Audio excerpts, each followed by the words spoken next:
Located in the northwest of Washington State, the San Juan Islands are a unique area known throughout the world for its beautiful landscapes and iconic orca whales.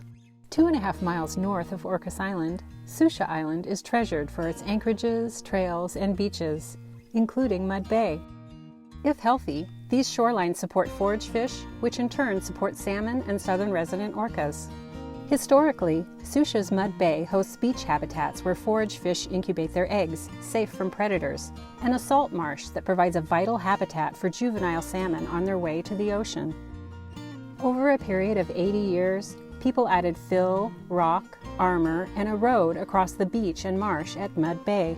Though seemingly small, these developments carried a big impact, preventing water and wildlife from accessing spawning and rearing habitats, and preventing the site from adjusting to rising sea levels.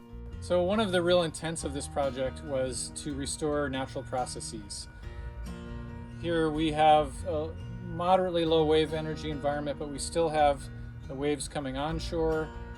We have vegetation, drift logs in motion, and we have the salt marsh and the tidal exchange back and forth. So with the armor in place and the old roadbed, everything was fixed and wasn't able to adjust. So the barrier beach wasn't able to roll over, sediment was not able to move along shore freely with the various concentrations of armor, and the tidal flow was greatly constricted.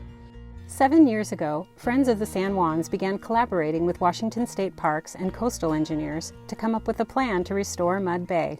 Led by Friends Science Director Tina Whitman, the project embarked on a thorough planning process grounded in research, surveys, designs, engineering, and permitting to end up with a salmon recovery project that directly benefits fish and provides a more natural experience for parks visitors.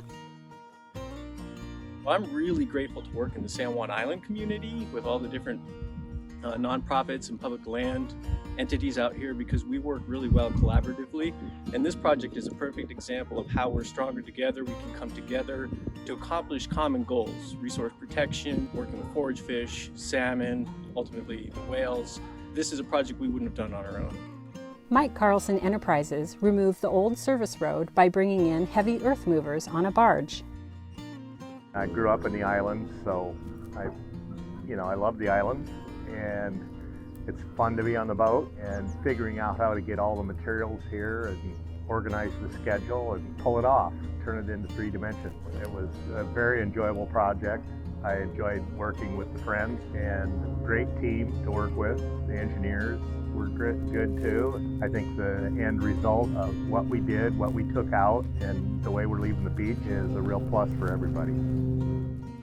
With the road and associated armor and fill removed, the beach was nourished with appropriate-sized sand and gravel for spawning forage fish, supporting the food web for salmon.